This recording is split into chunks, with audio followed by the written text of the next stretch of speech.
Je fais cette vidéo pour tous les étudiants qui procrastinent et plus particulièrement les étudiants qui ont peur de donner tellement d'efforts et de ne pas avoir en retour, de ne pas réussir alors qu'ils ont tout donné. Je vais vous donner un conseil, un truc que j'applique moi personnellement.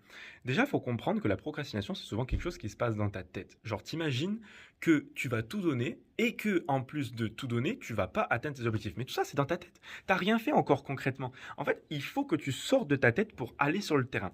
Et mon conseil, c'est pas de chercher à réussir d'entrée, c'est de chercher à échouer le plus rapidement possible. Pourquoi? Parce que contrairement à ce qu'on veut nous faire croire, l'échec, c'est le seul moment où tu peux avoir du vrai feedback. Tout le reste, c'est dans ta tête, tout le reste, c'est de la théorie. Donc mon conseil, c'est vraiment d'aller chercher à échouer le plus rapidement possible, prendre ton premier échec et avoir ça pour analyser, te dire, ok, j'ai mis en place ces actions, j'attendais tel résultat, j'ai eu un résultat qui a été différent. Pourquoi? Et c'est cet écart-là qui va te permettre de savoir où est-ce que tu peux t'améliorer. Donc tu n'es plus dans une situation où tu procrastines parce que tu es en train de t'imaginer tous les scénarios qui peuvent se passer. Les scénarios, ils sont sur le terrain. Ce qui compte, c'est concrètement qu'est-ce que tu fais, le résultat que tu as et qu'est-ce que tu mets en place derrière. Donc c'est ça mon conseil, vraiment pour arrêter de procrastiner.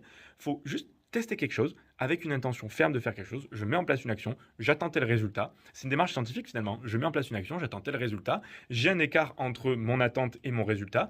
Cet écart-là me donne du feedback et tu sais où tu peux t'améliorer.